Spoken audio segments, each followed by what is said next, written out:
من يهدي الله فلا مضل له ومن يضلل فلا هادي له وأشهد أن لا إله إلا الله وحده لا شريك له وأشهد أن محمدا عبده ورسوله يا أيها الذين آمنوا اتقوا الله حق تقاته ولا تموتن إلا وأنتم مسلمون يا أيها الناس اتقوا ربكم الذي خلقكم من نفس واحدة وخلق منها زوجها وبث منهما رجالا كثيرا ونساء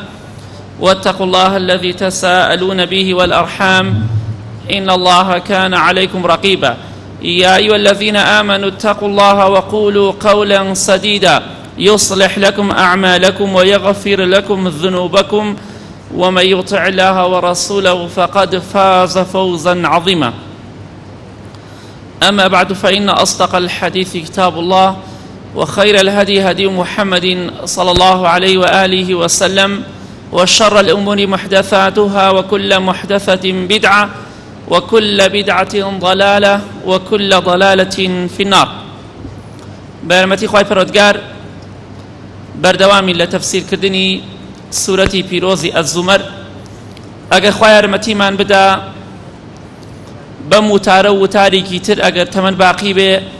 کۆتایی بە تەفسیر کردنی سوورەتی ئەززومەر دەهێنین. بێگومان خوای پەروەردگار لەم سوورەتە پیرۆزەدا زۆر فەرمانی بەوە کردووە کە بە تاک و تەنها بپەرسترێ و شەریکی بۆ بڕیار نەدرێ. خوای پەروەردگار دەفەرمێ الله خالق كل شيء وهو على كل شيء وكيل. خوای پەروەردگار لە ئاەتی 62 ئەم سوورەتە پیرۆزەدا دەفەرمێ الله خالق كل شيء.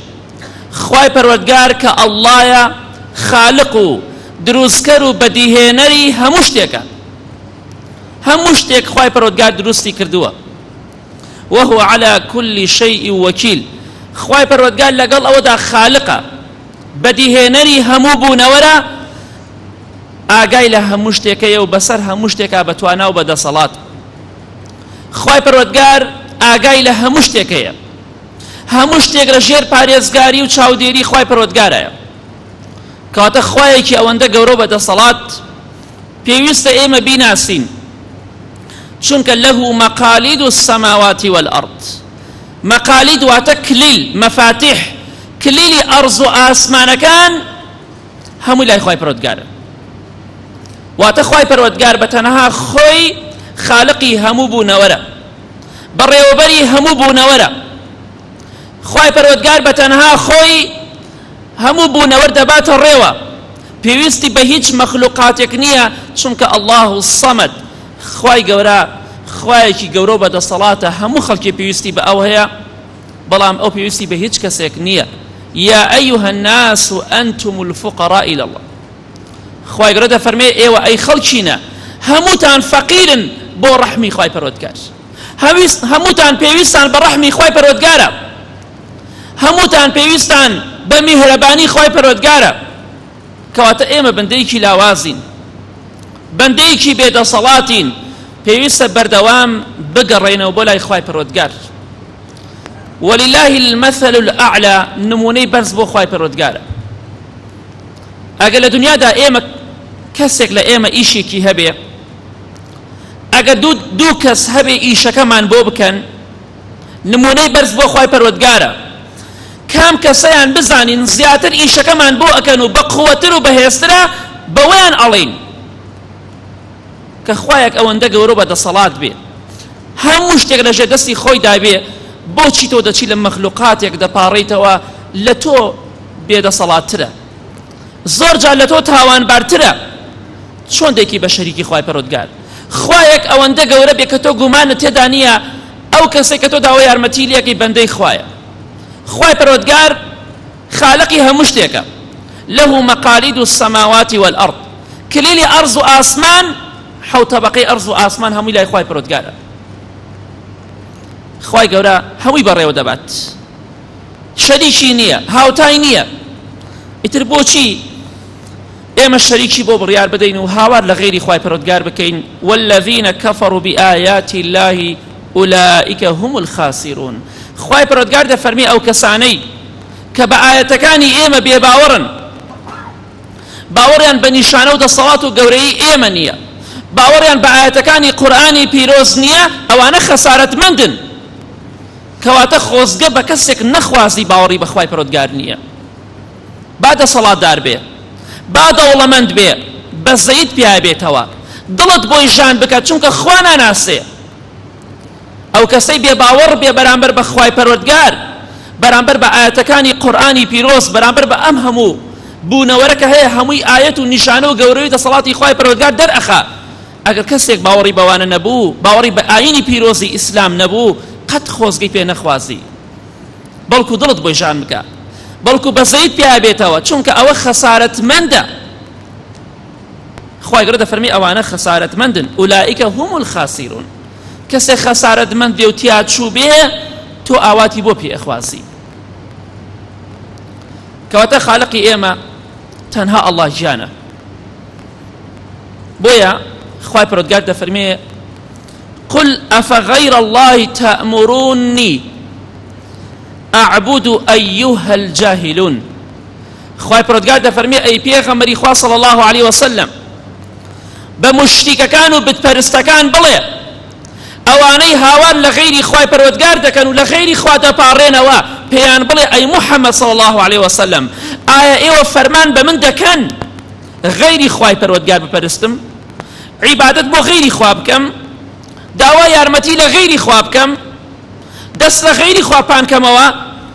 ئەیها الجاهلون ئەی ئەو کەسانەی کە نەفام و نەزانن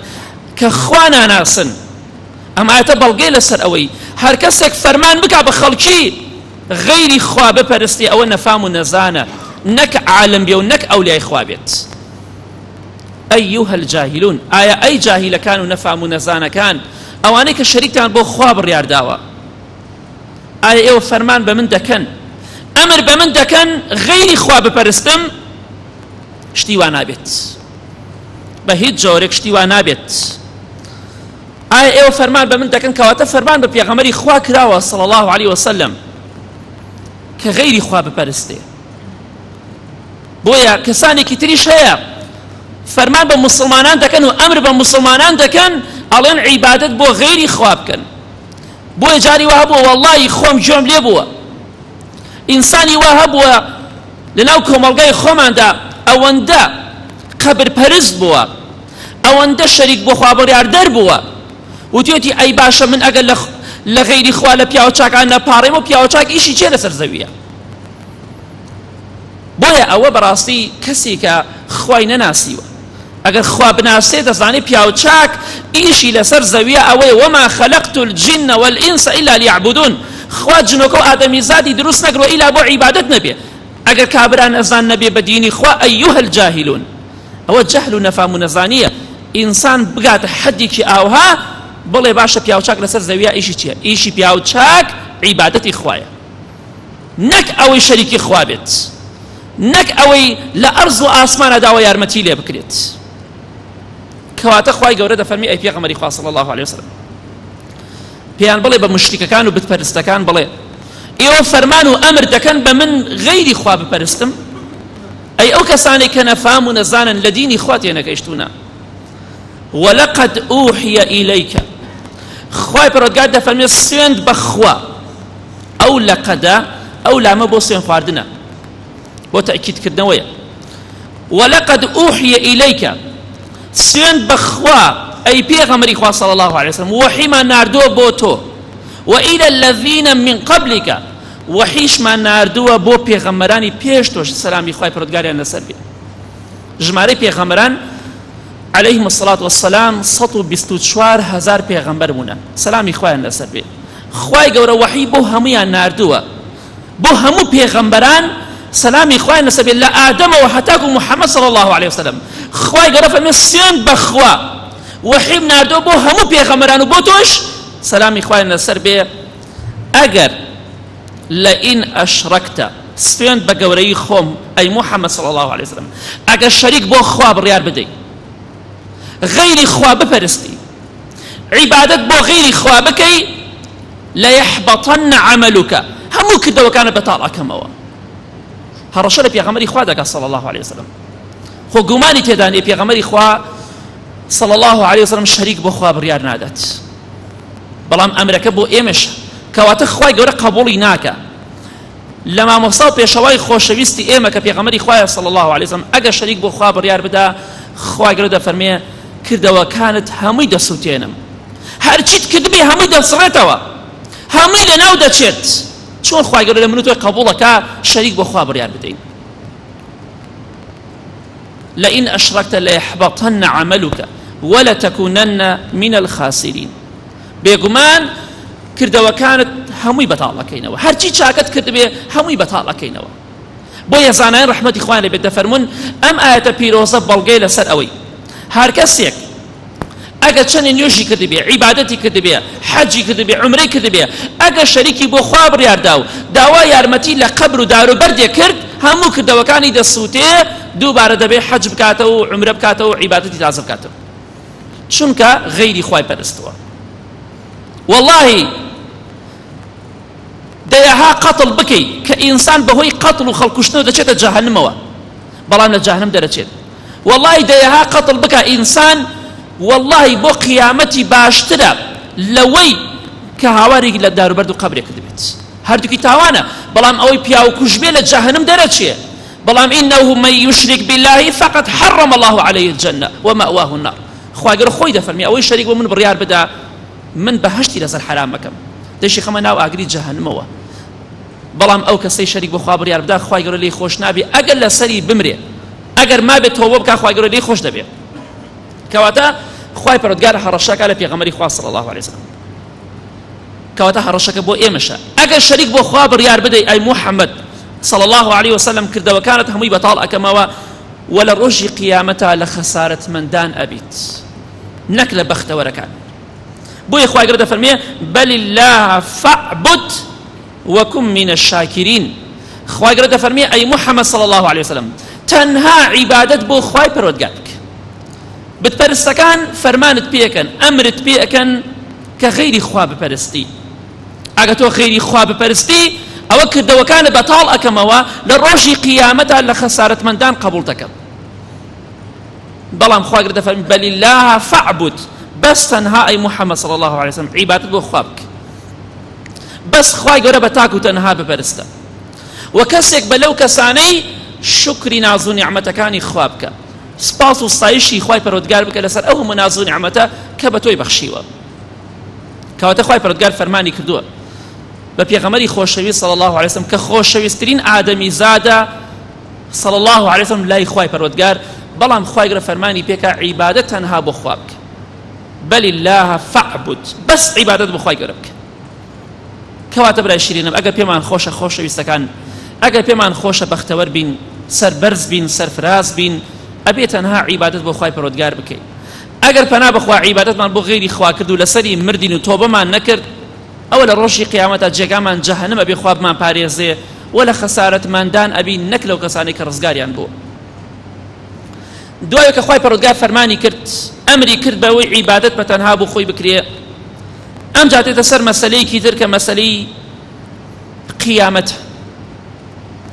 بەڵام پێشەوەی باسی قیامەت کە خوای پەروەردگار دەفەرمێ وما قدر الله حق قدره براستي يعني ما عظم الله حق عظمته يعني خلقي براستي خواي پروردگاري بگەورە نەزانی وەکوەوەی کە خوای پەروەردگار گەورەیە واتە خوایەکی گەورە هەیە ئەڵڵایەکی گەورە هەیە بەڵام خەڵکی زۆربەی خەڵکی گەورەیەتی خوای پەروەردگاریان نەزانیوە حەقی خوای پەروەردگاریان بە تەواوەتی نەداوە یەکێ لە مافەکانی خوای پەروەردگار بەسەر ئێمەوە ئەوەیە کە بە تەنها عیبادەتی بۆ بکەین شەریکی بۆ بڕیار نەدەین بۆیە زۆربەی خەڵکی خوای گەورەی بە گەورە نەزانیوە ئەو خوایەکی گەورەیە بەڵام زۆربەی خەڵکی بە گەورەی نەزانیوە ئەوەی عیبادەت بۆ داروبەرد و قەبرێ بکە کەی گەورەی بۆ خوای پەروەردگار دەربڕیوە کەی خوای پەروەردگاری بە گەورە زانیوە وما قدر الله حق قدره هەندێک کەسەیە گەورەی و دەسەڵاتی خوای پەروەردگار وەکو خۆی چۆنە ئاوها دەری نابڕێ ئاوها حەقی خۆی پێ نادات بەڵکو خوایەکی تر دەپەرستێ و چەند خوایەکی تر دەپەرستێ کە هەمووی بەتاڵ و خوایش نین ئەو بە خوا ناوی ئەبات بەڵام خوا نین ذلك بأن الله هو الحق وأن ما يدعون من دونه هو الباطل خوای گەورە تاک و تەنها حەقە ئەوەشی لە غەیری خوا عیبادەتی بۆ کردی هەمووی بەتاڵە. بەڵام خوای پەروەردگار دەفەرمێ بەڕاستی خەڵکی گەورەی و دەسەڵاتی خوای پەروەردگاریان نازانیوە، بەڵام خوایەکی ئەوەندە گەورە هەیە دەفەرمێ والأرض جميعا قبضته يوم القيامة. لە ڕۆژی قیامەتە کاتێککە قیامەت دێ ئەم ئەرزەی کە تۆ دەبینی ئەفەرمێ والأرض جميعا حەوت طەبەقەی ئەرز هەر حەوت طەبەقەکەی ئەم زەویە بە حەوت طەبەقە و بەو حەوت طەبەقە و کە خوای پەروەردگار باسی کردووە چەندەها شوێنە و پێغەمبەری خوا صلی الله علیه وسلم باسی کردووە ئەفەرمێ هەموو زەوی قبضته يوم القيامة لە دەست و چنگی خوای پەروەردگارە لە ڕۆژی قیامەتە. خوای پەروەردگار بە دەستی خۆی بە چنگی خۆی زەوی دەگرێت بە حەوت طەبەقەی ئەرز، حەوت طەبەقەی ئەرز ئەگرێت بە چنگ و دەستی خۆی. ئێمە ئیسپاتی ئەکەین، جێگیری ئەکەین خوای پەروەردگار قەبضەی هەیە. قەبضە واتە گرتنی شتێک بە دەست، بە چنگ و بە دەست. خوای پەروەردگار بەڵام بە جۆرێ دەیگرێ شایستەی گەورەی و دەسەڵاتی خۆی بێت. چۆن ئینسان لە دنیادا تەشبیهات نەبێ، ولله المثل الأعلى، ئینسان چۆن لە دنیادا شتێک بە دەستی خۆی ئەگرێ، خوای پەروەردگاری لە ڕۆژی قیامەتە حەوت طەبەقەی ئەرز بە چنگ و بە دەستی خۆی دەگرێت. کاتە ئێمە ئیثباتی ئەوە دەکەین، بەڵام ناڵێن بەبەستی قودرەت و دەسەڵاتە، نە، خوای گەورە بە دەستی پیرۆزی خۆی بە چنگی پیرۆزی خۆی حەوت طەبەقەی ئەرز دەگرێت. والسماوات مطويات بيمينه، خوای پەروەردگار ئاسمانەکانیش دەپێچێتەوە بە دەستی ڕاستی خۆی. گومانمان لەو دانیە وەک شوێنکەوتووی پێشینانی پیاوچاک سەلەفی ساڵح، شوێنکەوتووی ئەهلی سونە و جەماعەوانی کە لەسەر سونەت کۆبوونەتەوە جەماعەتیان دروست کردووە، مەبەستمان جەماعەت حیزبایەتی نییە، واتە هەموویان لەسەر سونەتی پێغەمبەری خوا صلی الله علیه وسلم کۆبوونەتەوە لەسەر حەق و ڕاستی. ئەوانە کە پێیان وتی ئەهلی سونە، گومانی تێدا نییە خوای پەروەردگار دەستی ڕاستی هەیە، دەستی هەیە، چونکە فەرمی والسماوات مطويات بيمينه. خوای پەروەردگار حەوت طەبەقەی ئەرز، حەوت طەبەقەی زەوی بە دەست و بە چنگی خۆی ئەگرێ، بەڵام بە دەستی ڕاستی حەوت طەبەقەی ئاسمان ئەگرێ، هەمووی ئەپێچێتە یەکەوە. خوای پەروەردگار یومە نەطوی السەماء کەطەی السجیل للکتب، ئینسان چۆن کتابێک کۆ دەکاتەوە ئاوها خوای پەروەردگار حەوت طەبەقەی ئاسمان کۆ دەکاتەوە، هەمووی دەپێچێتەوە، ڕۆژێک دەبێ ئەو ئاسمانە دەپێچرێتەوە لە یانی خوای پەروەردگارەوە.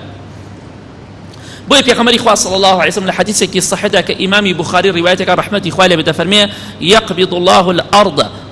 ويطوي السماء بيمينه ثم يقول أنا الملك أين ملوك الأرض، رواه البخاري. پێغەمبەری خۆشەویستمان دەفەرمێ صلی الله علیه وسلم لە ڕۆژی قیامەتە خوای پەروەردگار بە دەست و بە چنگی خۆی زەوی دەگرێ، حەوت طەبەقەی زەوی دەگرێت، و ئاسمانەکانیش حەوت طەبەقەی ئاسمان بە دەستی ڕاستی دەپێچێتەوە و کۆی دەکاتەوە. ئەمجا خوای گەورە دەفەرمێ أنا الملك أين ملوك الأرض، من پاشام کوا پاشاکانی سەر زەوی، لمن الملك اليوم لله الواحد القهار. ڕۆژێک دەبێ خوای پەروەردگار دەفەرمێ مڵک بۆ کێ مایەوە، دەسەڵات بۆ کێ مایەوە، لله الواحد القهار، بۆ ئەو خوایە کە تاک و تەنهایە و بە دەسەڵات و بە قووەت و بەهێزە. بۆیە کاتێک کە پێغەمبەری خوا صلی الله علیه وسلم وەک لە حەدیثێکی صحیحدا کە لە صحیحی سونەنی ترمذیە هاتووە، دایکی ئیمانداران عایشە ڕەزا و ڕەحمەتی خوای لێ بێ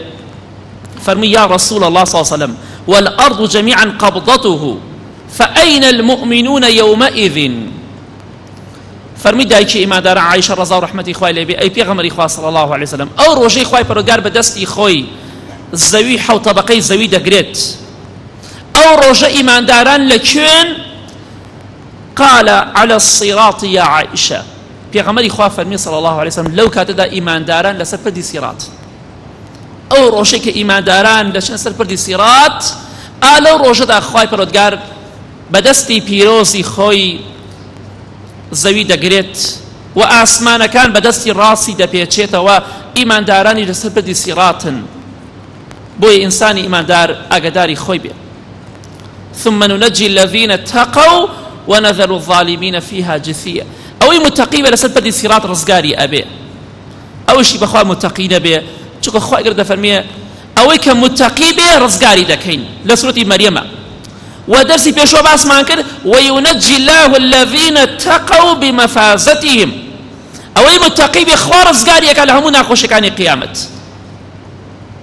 بلام إما كوا متقين متقي بيغمري خواب صلى الله عليه وسلم متقي الصحابة كان بون رضا ورحمة إخوان لبي متقي بيا وشاكاني تابعين وداي تابعين بون أوانيك إخوان لها مشتكي حرام دا باراست أو متقيب كإمام سعيد كوري عبد العزيز كاتن يوشي جماعتي دفوتا دست يكر بقريان أو أنا متقيب أو أنا ضل كان أبربو لإيمان رحمة إخوان لبي نكمنو تو بلام زوجها الإيمان أنا لخمان بايبين ولا إيمان بياويكي متقين والله برا هركسك لإيمان بخوي بلا متقي والله زور بهلا داتشو زور لخوي بايبو شوك براسي إيمان أوانين خوي قالوا رحمة ليبكت والسماوات مطويات بيمينه سبحانه وتعالى عما يشركون خواهي قرد فرمي باكو بيروزي بو أخواهي كأوند خواهي كي قورو بدا صلاة أو خواهي پرودگاري كأرض و آسمان دا بيچيتوا آسمان كان هموي دا بيچيتوا وكچون كتابك دا بيچيتوا أو آسمان قورتو دي بيني هموي لإيش دكوي هموي لكار دكوي چونك أمري خواهي لسرا أمجا خواهي پرودگار دا فرمي ونفخ في الصور فصعق من في السماوات ومن في الأرض إلا من شاء الله روجك ديت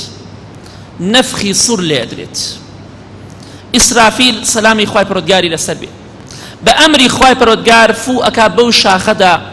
مگر خواهي پرودگار خوي بزانه چنه قوره إما هيچ درباري أو شاخه شاخێکە بەڵام چۆنچۆنی ئێمە نایزانین ئەو شاخە کە ئیسرافیل سەلامی خوای لەسەر بێ فووی پیاکە مەگەر خوای گەرە خۆی بزانێت چەندێ گەورەیە کە فوو بەکە کە ڕەناو شەیپورە ئەکا بە ئەمری خوای پەروەردگار ونفخ في الصور فصعق من في السماوات ومن في الأرض إلا من شاء الله کە فوو کرا بە نەفخی سووردا هەرچی لە ئەرز و لە ئاسمانە ئەبێ هەمووی دەمرێت إلا أو كسان نبي كخواي پرودگار ديوي نمرن بلام آية چي ملائكية چي مخلوقية إما هيچ لنازانين بيقومان إما أو كاتلنا قبر داي بلام أو كسيك لسر زوي دمينت بنفخي صوري يكم كإسرافيل سلامي خواي لسر بيه كآوها بدمي وقرتويتي وقت بيغمري خواه باسيك صلى الله عليه وسلم أفرمي تماشای عرشی خوا ئەکا یەک چاوتر و کاندرێ لە ئەمری خوا غافڵ نابێت ئەو کاتەکە فوکرا بە کەڕەناو بە شەیپوردا بە نەفخی سووردا فصعق من في السماوات ومن في الأرض ئەبێ چ ڕۆژێک بێ مەگەر خوای پەروەردگار خۆی بزانێت چۆنە وەصفی ناکرێت بە یەک فوویەک لەلایەنی مەلایکەیەکی بەڕێزەوە هیچ کەسێک يك روح لسر زويانا ميني ولا آسمان كانش أنا مينت إلا أوانا بيك خواي پرودگار ديوي بمينوا والله منازانين كيه بلي ثم نفخ فيه أخرى دواي ما ويك بأمر خوا فوي دوم دكري بكرناو بالشيپور دا حل لاني إسرافيل والسلام خواي لسر بيه فإذا هم قيام ينظرون أمان دبينين إيما نفخي سوريا كم يا مخواد ثانية شي ما بسرادي بلام نفخي الصوري دوم كالليدرا فوي دوم كرابة أو شاخدا فإذا هم قيام هم خلقي دا قبرك يدر أتشيت بيغمر إخواد فرمي صلى الله عليه وسلم يا كم كسك على قبر درجة منم أمجا در أتشيت هم إنسانك فإذا هم قيام ينظرون هم خلقي تماشادك بزانم چیم بەسەرادێ بۆ کوێ دەچم خوایە گیانەوە زیندوو بووینەوە بەبێ جل و بەرگ بەپێی پەتی بەبێ پارە و پول بەبێ کەس و کار بەبێ خواردن و خواردنەوە دڵ پڕ لە ترس و خەوف بەرەو ڕووی کردەوەکانی خۆمان دەبینەوە ثم نفخ فيه أخرى فإذا هم قيام ينظرون قالوا يا ويلنا من بعثنا من مرقدنا هذا هذا ما وعد الرحمن وصدق المرسلون. كادي دزانن اي هاوار بو ايما خلقي دليت وكخواي قرده فرمي ايما كي ايما زندقرو لقبر كان من اما او وعديك خواي پروردگار باسي كركا زندو دان دكينو دواي مردن تان و پیغمبران سلامي خواي نسبي راستيان فرمو كره دواي مردن زندو بونا وهي كواتا روشك دي همو من زندو دبينوا برو كردوكاني خومان دروين باش بيا خرابت الرجاء فإذا هم قيام ينظرون هم خلقي زندو دبيو لقبر كان يندر اتشنو برو تقوتي برو ساحي محشر دكوين الرئي همو كاسيك تنها خمي خويتي هيج كاسيكي لبيرنيا والله سيان بخواي قورا او بفكر هيج كاسيك لأيما دانايا كركم چي بسراهات كركانم لكوين كتشكانم لكوين خيزانكم لكوين براكان باوكم دايكم والله لكل امرئ منهم يومئذ شأن يغني هر كسيك او انده مشكلة وخوفي هيا او انده ترسي هيا والله اقايد كس نماوا والله لباوكو دايكو براو خيزان من دالك الراكت قد بفكر تانايا لو روشة دا چي بسر من دالو دايكو باوكم داهاتو او روشي قيامة خوتي بو آماد بك او روشي قيامة او انده ترسناكو ليوم عظيم روجي قيامت خواهي قرب روجي قورنا ايبات كواتا خمان آماد بكين وأشرقت الأرض بنور ربها أرز أو أرز بلام أم أرزانية أم زاوية شوك يوم تبدل الأرض غير الأرض والسماوات أم زاوية دا قوري بو زاوية كي تختو ببرزايو بنزمايي ريكو بيك خلقي دا سري حشر أكريه بلام لكوه دايا وچون چونيه ما هيچ لنازل أو زاوية دا قوري أو كاتا وأشرقت الأرض بنور ربها بنوري خواي پروردگار بنوري خواي پروردگار همو زاوي أو زاوية روناك دا بيت هوا الله أكبر چي نعمتك نوري خواي پروردگار زاوية روناك دا كاتا ووضع الكتاب همو كس كتابك بودا أن رنامي كرد وكاني فلان كس بوات كرد بوات نكرد بو أمد كرد بو چي أمد جيبا جينا كرد أو كاتب يوسف جوابك بو روجي قيامتي خمان آمد بكين ووضع الكتاب كتاب دا أن ريم نامي كرد وكان دا أن ريت محاسبة إيما دكريت وجيء بالنبيين والشهداء أمجا بيغمران دهين سلامي خواهي نسبي لو روشدا بو أوي شايتي لسر أمتكاني بيش خويان بدن ببن الشايت بسر أمتكاني خوشيانوا والشهداء شاهد كان دهين دي نك شهيد أم الشهداء بس الشهيد نية يعني شايت كان دهين دي كاتك هر قومك إنكاري بكات كومالك لبيغمبران سلامي خواهي نسبي لشاهد كان شايتي أدن كأمان الراس ناكن بيغمبران بوهاتو ووضع الكتاب وجيء بالنبيين والشهداء وقضي بينهم بالحق وهم لا يظلمون لو رشد حكم لنيوان همو بندكانا أكريه هيج كسيكي ظلمي لنا أكريه بوي خوشويستان برا خوشويستكانم با همو كاتيه مظلوم بين ظالم نبين والله مظلوم بي لقيامتها محاسبة ناكري بو مظلومين بل أما ظالم بو يستمكار بوي والله خواهي پرودگار طولة لذكاتم آخر آية خواهي قرد فرمية ووفيت كل نفس ما عملت همو كسيك چي لدنيا دا كرد بي پاداشتكي ورأقري باش بي يا خراب وهو أعلم بما يفعلون خواهي قرد آقدار بويك بندكان چيان كردوا خواهي قرد بيوسي نبا بيغمران السلامي خواهي نسبي شايتي بدنا أو كسانشي كشايت لدنيا دا بلا مو عدلي خواهي پرودگار بو أوي هيج كسي قصي نمينيه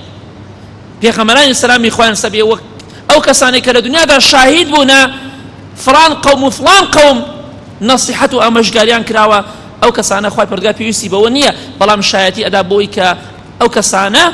شایتی او کسانه در بکوی که او کسانه لدنیا دا خواه نناسی و راستیان نکردو اما چند آیتیک بو اگه خواه ارمتیمان بدا لوتاری داهاتوا کوتایی با تفسیری ام سورة پیروزه دهینین باسی او کسانه دکا خواهی پرودگار که انسانی کافر چون برو جهنم دروات انسانی متقیش چون برو بهش دروات بوی داواکی این خواهی پرودگار یا ربی خواهی لگناه کان من خوش بم یا ربی خواهی لگناهی مردو کان من خوش بم یا ربی خواهی لگناهی دایک و باوک من خوش بم یا ربی خواهی بو خاطی عظمت و گوری خود ایمان من بهیز بکی خوایگیان تەقوامان بەهێز بکەی، خوایگیان ئیخلاسمان پێ بەخشی لە ڕیا بە دوورمان کەی. یا ربی خوایە بخاتی گەورەی خۆت خۆشەویستی خۆت و پێغەمبەرەکە ساڵزان دڵمانە جێگیر بکەی. یا ربی خوایە ترس و خەوفی خۆت لە دڵەکانمانە جێگیر بکەی. یا ربی خوایە بمان کەیتە ئەو بەندانی کە باسی تۆ بکرێت دڵەکانمان دابچڵەکێ. یا ربی خوای لەو بەندانەمان بگێڕە، خوایگیان لەسەر ئەم دڵڕەقێنەمان مرێنە، خوایگیان لەسەر ئەم دڵڕەقێمەمان مرێنە، خوای دڵەکانمان نەرم کە بە ئیمان و بە تەقوا، خوایگیان لەسەر چاکە بمان مرێنە، ئاخرمان بەخێر بگێڕە، خوایگیان لە ناخوشیەکانی قبر و قیامەتمان پارێزە، خوایگیان لەو ڕۆژەدا بەڕوت و قوتی و پێپەتی حەشر ئەکرین، خوایگیان ڕەحمی خۆت بڕژێرە بەسەرمانە، بە چاوی ڕەحمەت تەماشامان بکە. آمين آمين آمين. أقول قولي هذا واستغفر الله لي ولكم واستغفروه إنه هو الغفور الرحيم. الله خالق كل شيء وهو على كل شيء وكيل، له مقاليد السماوات والأرض، والذين كفروا بآيات الله أولئك هم الخاسرون. قل أفغير الله تأمروني أعبد أيها الجاهلون؟ ولقد أوحي إليك وإلى الذين من قبلك لئن أشركت ليحبطن عملك ولتكونن من الخاسرين. بل الله فاعبد وكن من الشاكرين.